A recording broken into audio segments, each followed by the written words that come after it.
Hello दोस्तों, आप सभी का हमारे यूट्यूब चैनल डीके पाठशाला में स्वागत है।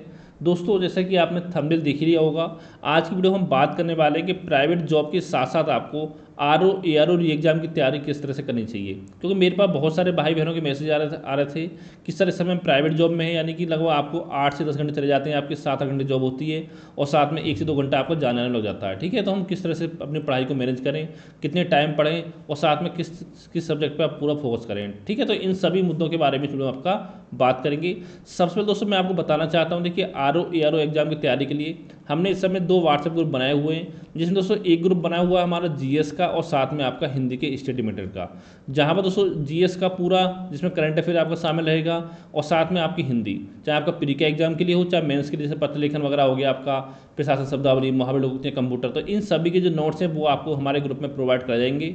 ठीक है, और दोस्तों इस ग्रुप की जो फीस है हमारी मात्र 200 रुपये रखी गई है। अब देखिए दोस्तों, यहाँ पर देखिए इस ग्रुप में जुड़ने का फ़ायदा आपको ये होगा कि जो आप देखिए जिस समय जॉब करते हो 7-8 घंटे, तो उसके साथ साथ दोस्तों आपको खुद से नोट्स बनाने की जरूरत आपको नहीं पड़ेगी। ठीक है, और दोस्तों दूसरा जो ग्रुप है वो हमारा निबंध लेखन के लिए है, जहाँ पर निबंध के लगभग 40 इंपोर्टेंट नोट्स आपको प्रोवाइड कर जाएंगे और साथ में आपकी कॉपियों का मूल्यांकन भी किया जाएगा। अगर दोस्तों आप खुद से नोट्स बनाते हो, निबंध की तैयारी करते हो, तो यकीन मानो कि एक निबंध के टॉपिक को तैयार करने में कम से कम आपको 7-8 घंटे की जो मेहनत है वो आपको लगेगी। ठीक है, और दोस्तों इस ग्रुप की जो फीस है वो हमारी मात्र 300 रुपये रखी गई है।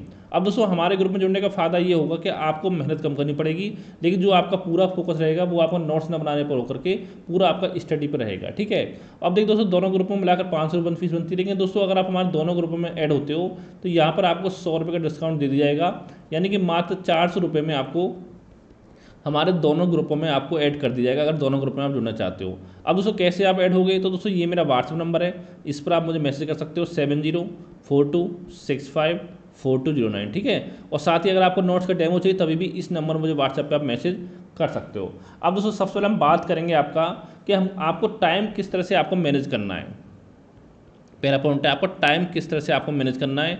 जैसे कि अगर आप जॉब करते हो, क्यों दोस्तों पता होता है 7 से 8 घंटे की आपकी जॉब होती है और 1 घंटा कम से कम जाने आने में लगता है, जाने में 1-2 घंटा लगते होंगे आपको। ठीक है, यानी कि जो आपका टाइम है लगभग कह सकते हैं मोटा मोटा 10 घंटे के आसपास आपके चले जाते होंगे, अगर आप ऑफिस में जाते हो, चाहे प्राइवेट जॉब में हो या वैसे कोई जॉब में करते हो। ठीक है, तो 10 घंटे दोस्तों आपके ये हो गए। तो दोस्तों यहाँ पर एक कोशिश करनी है आपको, अगर प्राइवेट जॉब करते हो, कि दिन में लगभग यानी 4 से लेकर के 5 घंटे आपको निकालना है किस तरह से आपको स्टडी के लिए। ठीक है, अब देखिए जैसे मान लो आप 5 शाम को 6 बजे ऑफिस से आते हो तो रात में पढ़ सकते हो, थोड़ा आप सुबह पढ़ सकते हो, लेकिन इतना टाइम दोस्तों आपको 4-5 घंटे, तो 4-5 घंटे तो कम से कम 4 घंटे तो मिनिमम आपको निकालना ही पड़ेगा, अगर आपको वाकई में एग्जाम क्लियर करना है तो आरओ एआरओ का। ठीक है, तो 4 घंटे दोस्तों आपके ये हो गए। इसके अलावा देखिए दोस्तों जो भी आपको छुट्टी मिलती है, चाहे सैटरडे की मिलती हो, बहुत सारे बच्चों को मिलती है सैटरडे की। ठीक है, अगर सैटरडे आपको नहीं मिलती, अगर मान लो संडे की छुट्टी आपको मिलती है, तो उस दिन आपको कोशिश करनी है कि आपको लगभग 8 से लेकर के 10 घंटे की आपको स्टडी कम से कम आपको करनी है। और साथ ही एक चीज़ ध्यान दें, जैसे कि आपको मान लो दिवाली छुट्टी आपको मिल गई, दशहरा छुट्टी आपको मिल गई और कोई छुट्टी आपको मिल गई, तो उस समय दोस्तों आपको कम से कम 8 से 10 घंटे की आपको स्टडी करनी है। यानी कि ये मान चलिए मोटा मोटा लगभग आपके सप्ताह में आपको लगभग 30 घंटे के आसपास आपको लगभग स्टडी करनी है, 30 आवर। और पता ही हो, देखिए अभी आपके एग्जाम में कम से कम 6 महीने का समय आपका बचा हुआ, 6 मंथ का।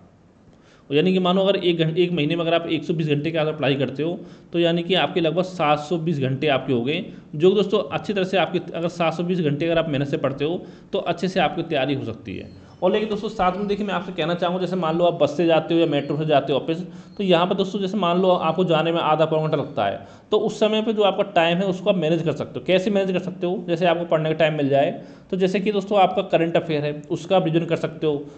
ठीक है, मेट्रो या बस में बैठे हुए हिंदी आप पढ़ सकते हो, जैसे हिंदी के विलोम शब्द हो गए, पर्यायवाची हो गए, इनको आप पढ़ सकते हो। अगर दोस्तों इतिहास वगैरह बैठे हो तो वहाँ पर इतना जल्दी आपके दिमाग में नहीं घुसेगा, लेकिन जो करंट अफेयर हो गया, हिंदी हो गया दोस्तों, ये इसको आप रिवाइज बार बार कर सकते हो मेट्रो वगैरह में बैठ के। ठीक है, जैसे प्रशासन शब्दावली आपको हो गया, मुहावरे, लोकोक्तियाँ आपकी हो गई, और इसके अलावा दोस्तों जैसे और भी आप न्यूज़पेपर वगैरह पढ़ सकते हो। ये दोस्तों काम आप कर सकते हो जाते आते समय पर। ठीक है, ये नहीं कि अगर बाइक से जा रहे हो, अपनी गाड़ी ड्राइव करो तब पढ़ लो, तब आपको नहीं पढ़ना है। ठीक है, जैसे बस से जा रहे हो, आपकी गाड़ी से जा रहे हो, किसी यानी कोई और ड्राइव कर, तो इन चीज़ों को आप टाइम को आप मैनेज कर सकते हो। ठीक है, ये दोस्तों बात होगी आपके टाइम की।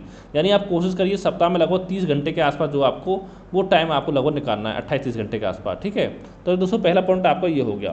फिर दोस्तों अगला पॉइंट देखिए आपको जो आता है वो दोस्तों आप पता देखिए PYQ, यानी कि आपको कोशिश करनी है, सबसे पहला जो काम दोस्तों आपको करना है कि देखिए दोस्तों जितने भी आपके पेपर हुए, क्योंकि दोस्तों इतना समय आपको नहीं मिल पाएगा कि आप पूरा सिलेबस आप तैयार कर पाओ, तो यानी कि आपको थोड़ा स्मार्ट स्टडी आपको करनी पड़ेगी अगर आपको एग्जाम क्लियर करना है तो दोस्तों पहला काम देखिए यहाँ पर आपको ये करना है कि जो आपके आर और ARO का पेपर हुए हैं, ये कह सकते हो आप 2013 से लेकर अभी तक जितने पेपर आपके हुए हैं, चाहे प्री के हों चाहे आपके मेंस के हों, वो सारे पेपर दोस्तों आपको सॉल्व करने हैं। और साथ ही जो आपका UP PCS का एग्जाम होता है प्री का, उसके लास्ट 5 साल के यानी 2019 से लेकर के अभी तक के जितने पेपर आपको हों वो भी आपको सॉल्व करने हैं।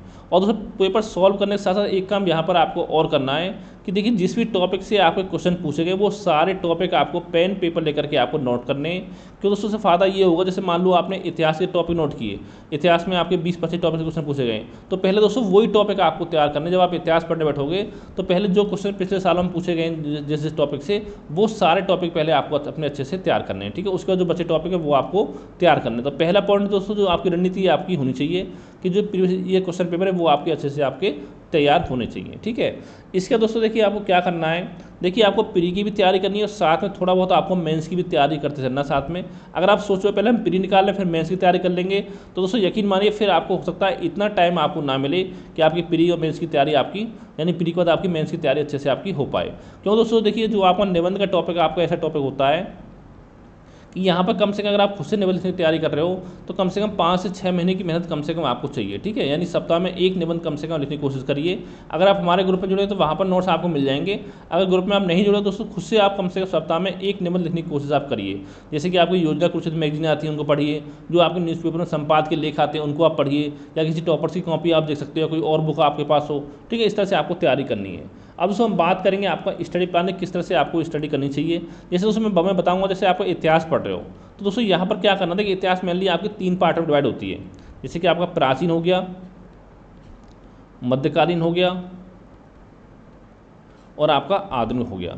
यहाँ पर देखिए सबसे ज़्यादा क्वेश्चन आपके एग्जाम में पूछे जाते हैं वो आपके आधुनिक इतिहास से पूछे जाते हैं।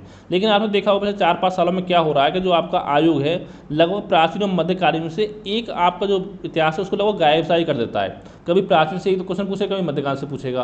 तो दोस्तों इसलिए मैं कहना चाहूँगा कि अगर आप थोड़ा, अगर आपकी मानो तैयारी टाइम आपको नहीं मिल पा रहा है तो इन दोनों में से थोड़ा आप रिस्क ले सकते हो, यानी किसी एक सब्जेक्ट को आप इस दोनों में से छोड़ सकते हो। वो आपकी मर्जी है कि किसको आप छोड़ना चाहते हो, ठीक है, प्राचीन मध्यकालीन में से। क्योंकि देखिए 2-3 क्वेश्चन अगर आपके आते हैं तो उससे ज़्यादा फर्क आपको नहीं पड़ेगा। यानी कोशिश देखिए आपको ये करनी है जहाँ से ज़्यादा क्वेश्चन आते हैं वो आपके अच्छे से सब्जेक्ट जो तैयार होने चाहिए, और ठीक है। और पहले दोस्तों पढ़ने भी वही सब्जेक्ट, जैसे आपका आधुनिक इतिहास हो गया, भारत का भूगोल, विश्व का भूगोल, UPG आपका हो गया, ठीक है, करंट अफेयर आपके होगा, रीजनिंग मैथ वगैरह आपके होगा।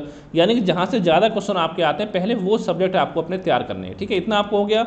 और जैसे कि आपका भौतिक विज्ञान और रसायन विज्ञान आपका आता है, यहाँ भी देखिए यही होता लगभग। यहाँ भी दोस्तों एक सब्जेक्ट जो इन दोनों में से आपकी गायब हो जाती है एग्जाम में लगभग, तो इन दोनों में से किसी एक को जो आपकी जो टफ लगता है उनमें से आप छोड़ सकते हो, ठीक है। अगर आया 1-2 क्वेश्चन तो उससे ज़्यादा फर्क आपका नहीं पड़ेगा। और मैं पहले ही दोस्तों बता चुका हूँ कि आपकी जो रणनीति है वो होनी चाहिए आपकी कि GS का जो पेपर आपका होता है उसमें लगभग आपके 80 से लेकर के 85 जो क्वेश्चन है वो आपके सही होने चाहिए नेगेटिव मार्किंग हटाने के बाद, ठीक है। और जो आपका हिंदी का पेपर होता है इसमें आपको कोशिश करनी है लगभग 50 से लेकर के 55 क्वेश्चन आपके सही होनी चाहिए नेगेटिव मार्किंग हटाने के बाद।